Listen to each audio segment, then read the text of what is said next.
생존 우선순위 서바이벌 프라이어리티 2026년 7월 12일자 진행하겠습니다.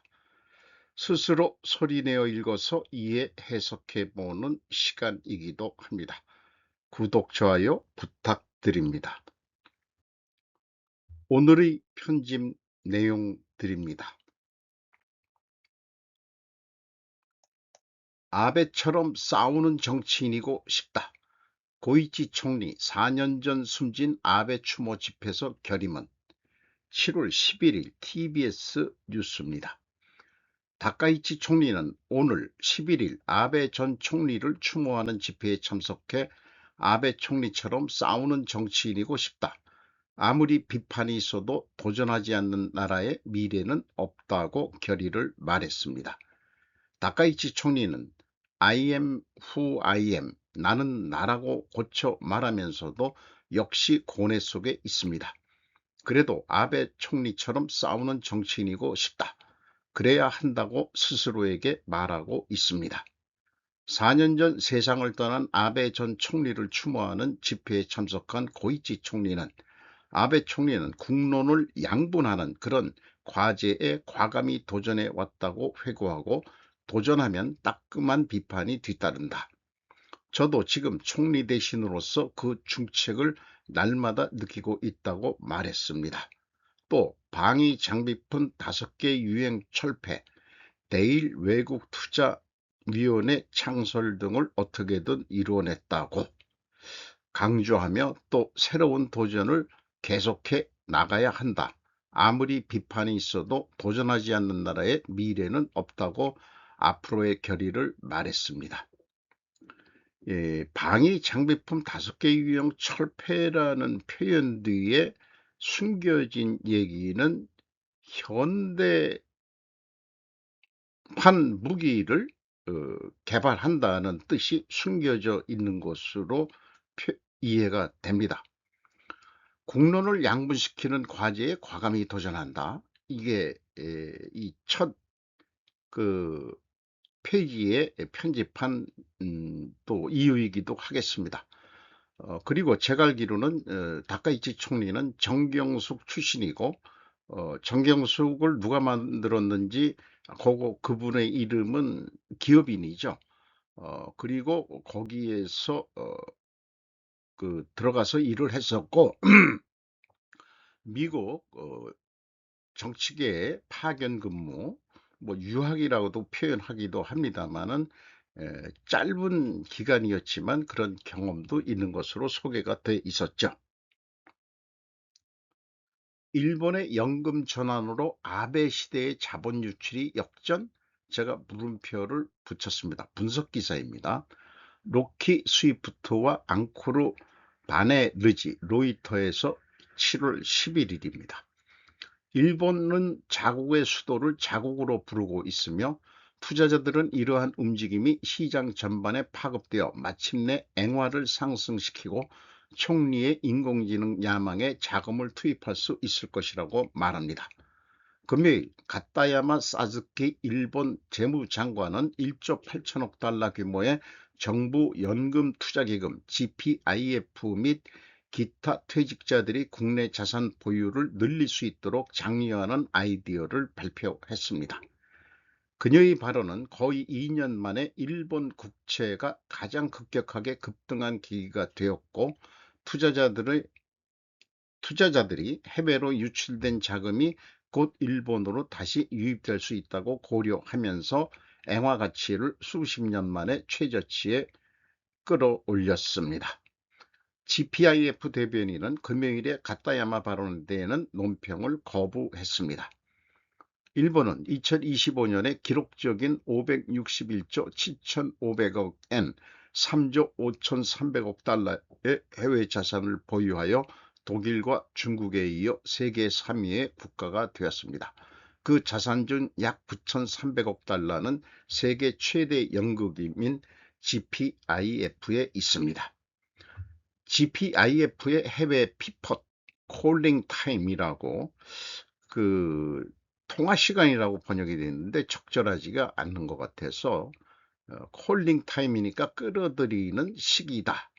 이렇게 보겠죠. 해외 피벗을 막대한 자본 흐름을 촉발할 수 있는 일본의 잠재력은 금융시장에서의 거의 전설적인 위상을 가지고 있습니다. 송환 가능성은 엔화가 안전한 피난처라는 이론을 뒷받침합니다. 이는 일본 투자자들이 해외 자산을 현금으로 대량으로 매각할 수 있기 때문에 스트레스가 심할 때 상승할 수 있습니다. 사나이 다카이치 총리는 이 기금을 활용해서 반전시키는 방안을 고려하고 있습니다.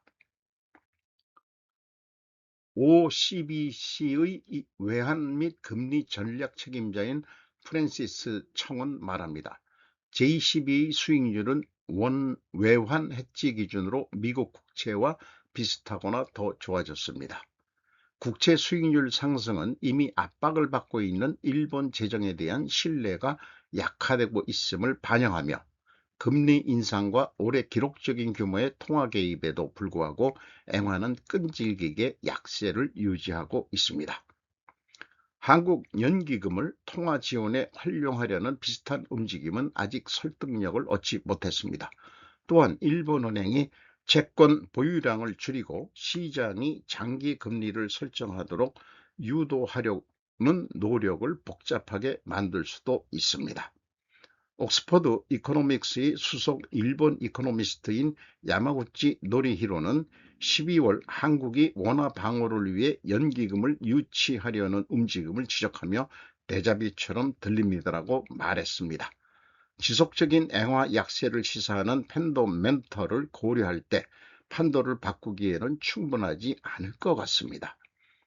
현지 금리 상승과 주식 시장의 호주에도 불구하고 일본 투자자들은 지금까지 해외 보유 자산을 줄이고 국내 시장에 자금을 돌려주고자 하는 욕구를 거의 보이지 않았습니다. 여기까지 읽고서 제가 이해한 바를 조금 더 풀어보면은 달러 금융자본이 한일 주가를 올려놓고 높은 주가에 팔아 달러로 환전에 빠져나가면 한국이나 일본이나 자국의 화폐 가치가 떨어진다고 요즘 회자가 되고 있죠. 이걸 여러 번 되풀이하는 모양새로 한국의 주식이 투기장이 되게 만들어 버린 것 같다라는 견해들이 많습니다.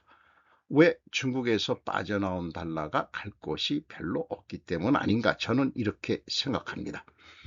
한국 연기금의 해외 투자 비율을 줄이고 국내 투자하라고 요구하여 해외에서 달러를 불러들여 국내 주식이나 채권 투자를 하게 했는데 원화 가치 하락 방어에 별로 효과가 나타나고 있는 것 같지는 않다. 그 해외 투자 비율 이런 것들을 앞에서 쓴 영어식 표현은 해외 피벗이시라고도 이해가 하면은 될 것 같네요. 마치 일본이 그 데자뷰를 보는 것 같다는 것이다. 일본이 한국과 다른 것은 연기금보다도 그것도 세계 최대의 연극이지만은 기업들이 해외에 투자하고 있는 비율이 더 높은 것으로 저는 알고 있습니다. 따라서 연기금의 역할도 한계는 일본에 있을 것이다. 이런 느낌을 받게 되네요. 시 주석, 북한 우호에 대한 중국의 약속은 변하지 않을 것이라고 KCNA가 보도. 양희경 진현주 한국인 기자가 로이터에서 7월 11일 보도했습니다. 북한의 박태송 총리는 이웃 국가들의 우호조약 65주년 기념행사에 참석하기 위해 금요일 베이징을 3일간 방문했습니다.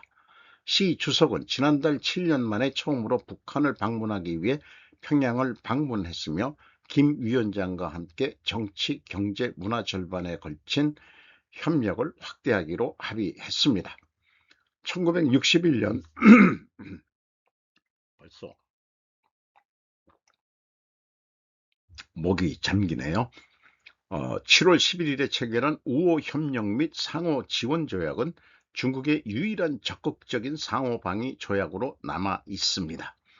국제정세가 어떻게 변하든 중국 공산당과 중국 정부는 중국과 북한 간의 전통적인 우정을 계속해서 매우 중요하게 여기고 김정은 총서기의 지도 아래 북한의 사회주의 대의를 굳건히 지지할 것입니다. 양국의 공동이익과 유리한 전략적 환경을 보호하기 위해 굳건히 헌신하고 있습니다. 라고 시진핑 주석은 말했습니다. 박태성이라고 내각 총리로 되어 있는데 저는 처음 보는 수준이네요.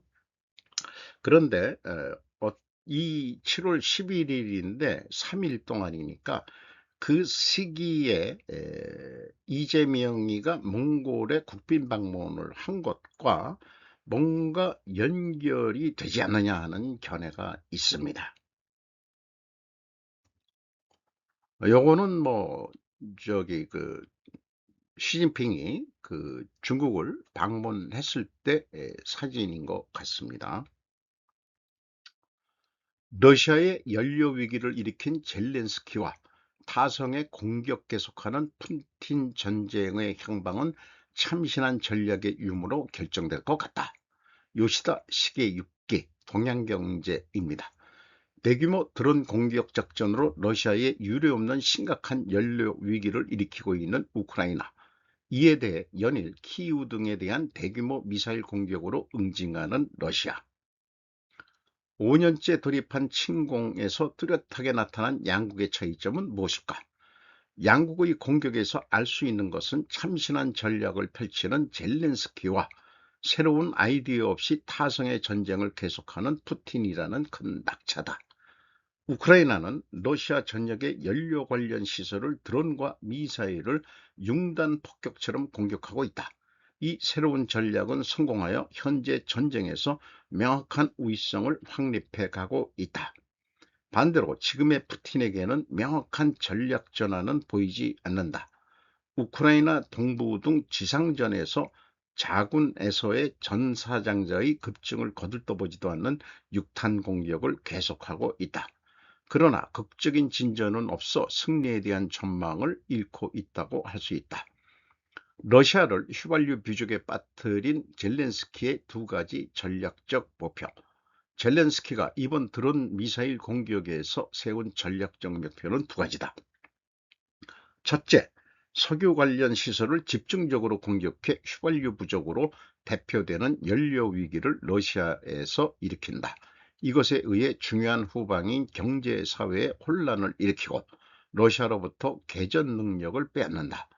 둘째, 그 결과 크렘린 주변의 정권 엘리트로 하여금 더 이상 침공을 계속하는 것은 무리임을 깨닫게 하고 종전을 완강히 거부하는 푸틴에게 종전 압력을 높인다.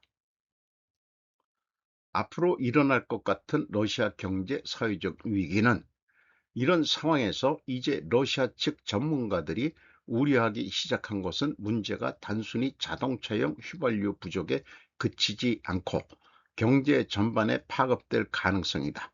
가솔린 외에도 디젤 연료, 항공유용 연료 등 세계 주요 석유 제품의 생산이 크게 감소할 것이라는 전망이다. 특히 우려되는 것은 농업에 미치는 심각한 영향이다. 구체적으로 올가을 수확 시기를 앞두고 디젤 연료 부족으로 트랙터가 움직이지 않아 수확량이 크게 줄어들 수 있다. 게다가 수화기나 식료품을 도시로 운반하는 트럭편도 감소해 식량 부족이 표면화할 것이라는 예측도 있다. 서두에 언급한 키우 등의 주택의 공격도 우크라이나의 개전 능력을 빼앗기 위한 일관된 전략의 공습은 아니다. 푸틴의 분노에 맡긴 일회성 보복일 뿐이다. 트럼프 패트리엇 라이선스 생산. 우크라이나에 인정한 의미. 지난 7월 초순 북대서양 조약기구 정상회담에 열린 앙카라에서 젤렌스키와 트럼프 대통령의 개별 회담이 진행됐다. 그래서 트럼프는 우크라이나가 갈망하던 미제 방공 시스템 패트리엇 미사일의 우크라이나 라이선스 생산을 허용하겠다고 처음으로 밝힌 것이다. 게다가 러시아 영내에서의 미사일이나 드론에 의한 장거리 공격도 용인했다. 정확한 정보 푸틴의 전달, 국방장관이 제복조로부터 공격을 받고 있다. 벨로소프는 경제학자 출신이면서 국방부 개혁에 기대를 받아 2024년 5월 푸틴으로부터 임명됐다. 그러나 국방부와 가까운 종군 기자들에 따르면 우크라이나군의 신공세가 시작된 올 3월 벨로소프는 푸틴과 1대1로 만나 우크라이나의 신형 드론에 밀려 러시아 측의 공격이 난항을 겪고 있다고 솔직하게 보고했다고 한다. HBM 못 잡아도 D램은 잡는다. 중국 CXMT의 6.5조 원 승부수. 정경수 헤럴드경제 7월 11일. 상하이 증권거래소의 IPO 투자 설명서 제출. 범용 D램 중심 승부수. 1분기 점유율 7.6%로 상승. AI 메모리 호황석 후발주자 추격 본격화. 중국 D램 업체 CXMT 창신 메모리가 기업 공개 IPO를 통해 6조 원대 자금 조달에 나선다. 삼성전자와 SK하이닉스 마이크론이 주도하는 글로벌 D램 시장에서 여전히 격차는 크지만 범용 D램 호황을 발판으로 추격 속도를 높이려는 전략이다. 11일 반도체 업계에 따르면 CXMT는 지난 9일 상하이 증권거래소에 투자 설명서를 제출하고 IPO 절차에 들어갔다. 2016년 설립된 CXMT는 10년 만에 중국 최대 D램 업체이자 글로벌 4위권 업체로 올라섰다. 이번 IPO로 CXMT가 조달하려는 금액은 295억 위안, 한화 약 6조 5천억 원이다. 전체 투자 계획은 345억 위안 규모다. 부족한 자금은 자체 재원으로 메울 예정이다. 조달 자금은 생산 라인 고도화와 D램 기술 개발에 투입된다. CXMT는 당장 HBM에서 정령 승부를 벌이기보다 DDR5, LPDDR5X 등 상대적으로 진입 가능성 범용 D램 제품군으로 시장 점유율을 키우는 쪽을 택한 것으로 보인다. 최근에는 애플이 일부 제품에 CXMT D램 채택을 검토하고 있다는 외신 보도도 나왔다. 요거에 대해서는 제가 견해를 얘기를 했죠. 실제는 안 쓰더라도 검토하는 것 자체로 현재 삼성전자나 SK하이닉스의 반도체 가격을 인하시키려는 그런 행보로 해석을 합니다. 중국 로켓 부스터를 회수한 두 번째 국가가 되다. 스티브 텐트, 엔가제트 7월 10일자입니다. 중국 국영TV CCTV에 따르면 중국은 재사용 가능한 로켓을 포착한 두 번째 국가가 되었으며 이는 중국의 우주 프로그램의 획기적인 변화를 예고하고 있습니다. 영상에는 3월 10일 장거리 로켓 부스터가 하강하다가 그물에 걸리는 모습이 담겨 있는데 이는 이러한 업적이 달성된 최초의 사례입니다. 이 로켓은 처녀 비행 중에 북경 중국 발사체 기술 아카데미 칼트에서 개발했습니다. 칼트는 부스터를 잡기 위해 새로운 시스템을 사용했습니다. 스페이스X의 펠콘 9호가 접이식 착륙다리 또는 스타쉽의 일부 기계파를 사용하는 것과 달리 롱마치 10은 세계 최초로 그물의 갈고리를 이용해 로켓을 잡았다고 회사 측은 밝혔습니다.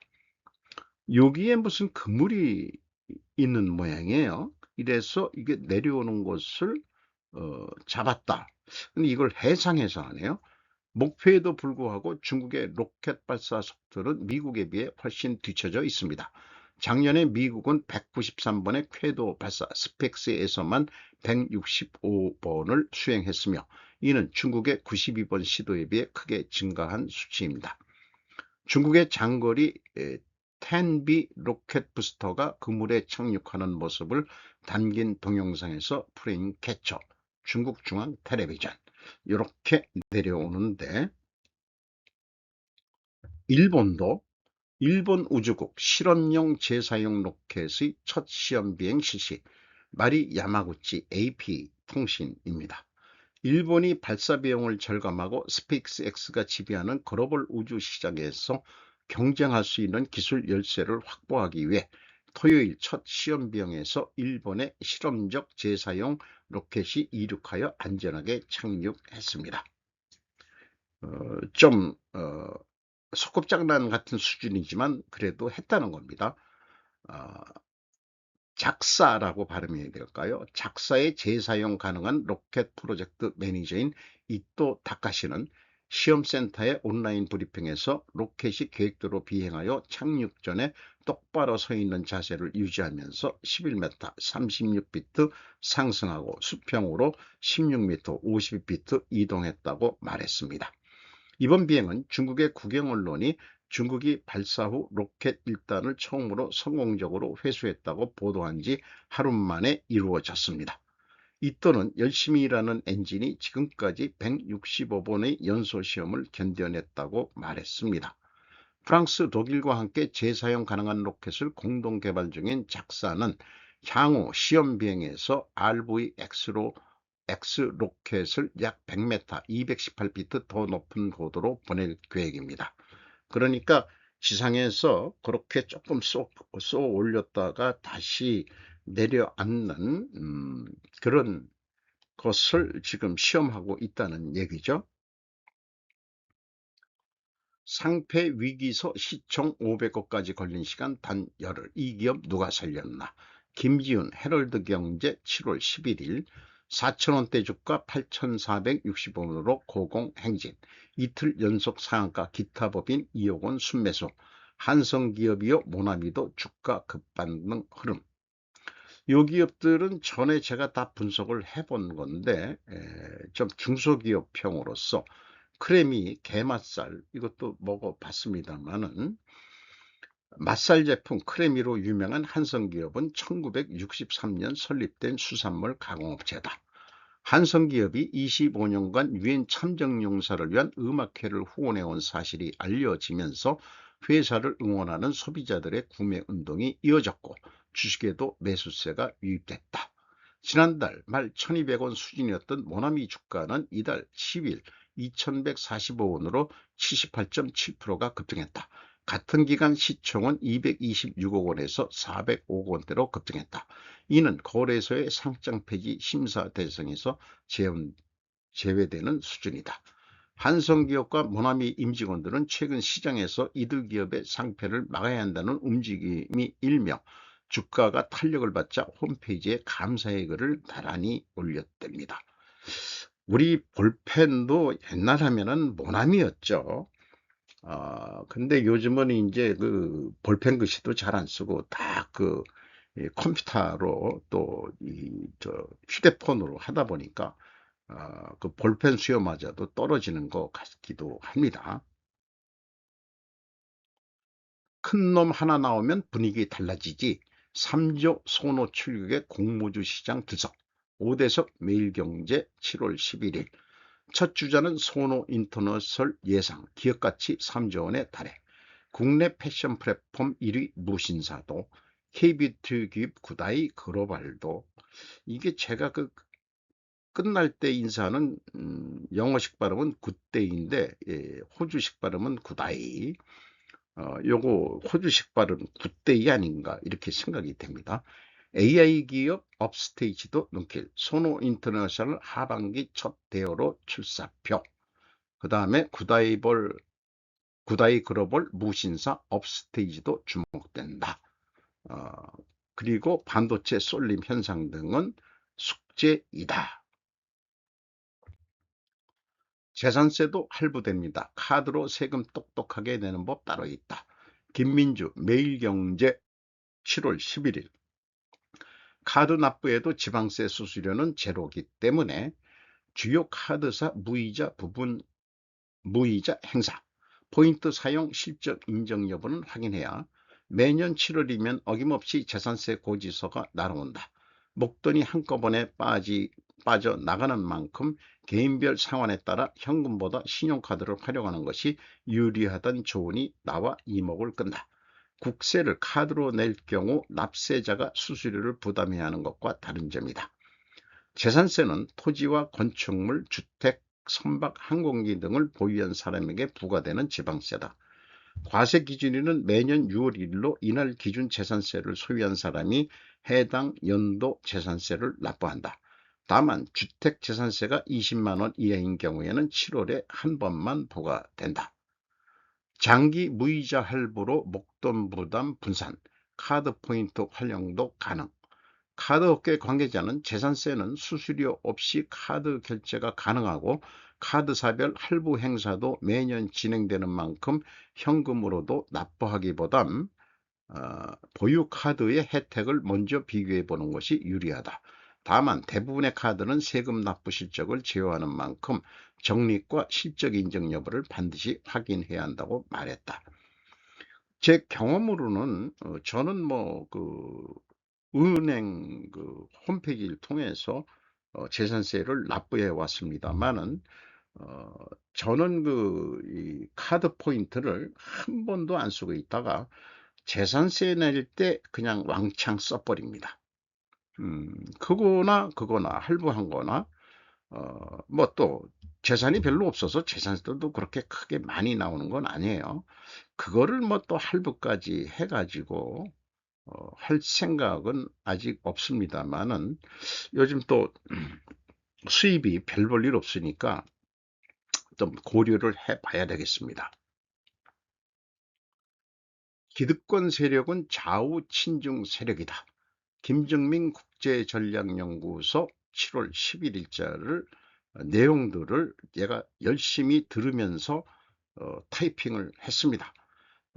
이거를 다 읽으면 또 시간이 왕창 갈 것 같으니까 필요하시면은 화면을 정지해서 읽어봐 주시기 바랍니다. 요 굵은 빨간 글씨 제거해야 할 자들은 친중 세력을 제거해야 한다는 것이다. 여야 불문을 막론하고 말이죠. 송영길이 이재명 따까리 하고 있다는 것도 있었고 두만강 개발하면은 세계 대전이다. 아까 저도 얘기했지만은 몽골이 북한 공장은 접촉할 창구로 많이 이용되는 되는데 이재명이 몽골과 있는 동안에 그 북한의 내각 총리 박태송이가 중국을 갔는데 이게 뭔가 이 사람은 상관관계 추론의 아주 귀재죠. 저는 인과관계를 지향하고 있습니다.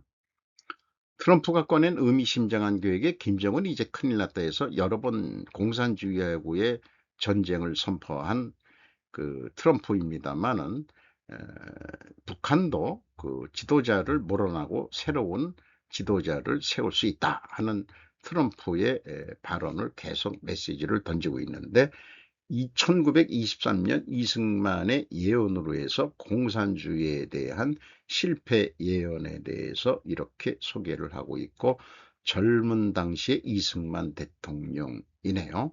그리고 제너럴 로널드 레이건의 원서를 소개하고 있습니다. 사회주의는 단 두 곳에서 작동합니다. 한 곳은 천당인데 그것은 사회주의가 필요 없어요. 다른 한 곳은 지역인데 그것은 이미 사회주의가 있는 것이죠. 사회주의 소셜리즘을 지금 트럼프는 더 나가서 커뮤니즘, 공산주의로 표현해 가지고 공격을 하고 있습니다. 고분에 잠기는 것은 거미나 거울만이 아니었다. 200km 이상의 맹독 광물이 나타내는 야마토 정권의 광범위한 교육 실태. 이게 다케미츠 마코토라고 역사학자인 모양인데 저도 고대사에 관심이 많고 또 한일 간의 친연성에 대해서 좀 찾아보려고 노력하고 있는 중입니다.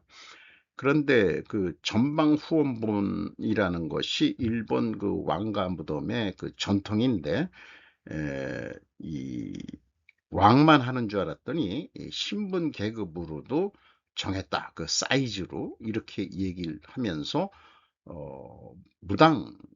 무당한테도 그렇게 천재를 지내는 무당한테도 그런 어떤 수준의 신분을 했다. 이것을 전방 후원 분체제라는 거로 명명을 했다는 거예요. 이것도 다 읽을 읽어볼 필요가 있겠습니다만은 이것도 시간상 생략하고요. 도시 남쪽에 세워진 무당의 무덤, 고분에서 출대던 200g의 수은주, 이게 빨간 색깔을 표현하는 거기 때문에 그게 옛날에 무역에 크게 돈이 됐다 하는 얘기를 하고 있고, 어, 우다나 구마노의 수은광산을 지배했던 붉은색 안료에 의한 정화습석의 최성기는 4, 5세기였다. 우리나라 삼국시대 때로 생각이 들어가네요. 중국에서는 불로장생의 영양으로도 사용된 야마토 정권으로부터 주홍을 입수한 각제의 호족이 4세기에 자신의 고분을 수은주의 적색 안료로 장식하게 되어 갔다. 이렇게 하면서 수은은 지금도 금도금의 촉매제로 빼놓을 수 없다. 또 중국에서 수은은 불로장생의 영양으로 사용됐다. 이런 것들은 위지 외인전 속의 외국의 사내는 단 수은주가 있다라는 문장이 보인다. 이것을 야마토 정권은 많은 수은광산을 경영하면서 그곳에서 나는 주홍을 각지의 호족이나 한반도의 소국, 제가 가로 열고 가야로 교육했던 것으로 생각된다. 어느 정도의 양은 주홍은 한반도의 소국을 경유하여 중국으로 반입된 것 아닐까라는 추측 내용을 하는데, 이 대목에서 이 사람 글이 사실 감정적으로 기분이 팍 나빠지죠. 한반도의 소국. 냉정하게 다시 생각해 보면은 가야인데, 이게 소국을 통해서 중국으로 반입된 것 아닐까? 이런 표현이 아주 국뽕 역사학자 같단 말이에요. 일본. 그게 아니고 가야가 동남아 시장에서 무역, 철 이런 것들을 교육을 했기 때문에 교육 국가로서 가야의 힘을 빌리지 않고서는 중국까지 팔아먹을 수 없었다. 이게 객관적으로 이렇게 역사를 해석을 할 그런 마음이 없는 애들이겠죠. 일본 역사학자 애들이니까. 저는 그렇게 봅니다. 근데 지금도 임나 일본 보서를 얘기하는 새끼들이니까 그 새끼 이럴 땐 새끼라고 얘기해야지. 일본 새끼들, 역사학자들, 그런 거 안 좋은 거예요. 어, 신보수선은 소비자 주권 시대를 향해 에, 글로벌 금융자본 대응이라고 제가 다시 고치겠습니다. 대항하면은 이거 잘못하면 이게 죽음까지도 올 수 있으니까 대응 이렇게 해서 수정해 가지고 저장해서 방송을 하겠습니다. 오늘도 좋은 하루 되시기 바랍니다. 굿아이.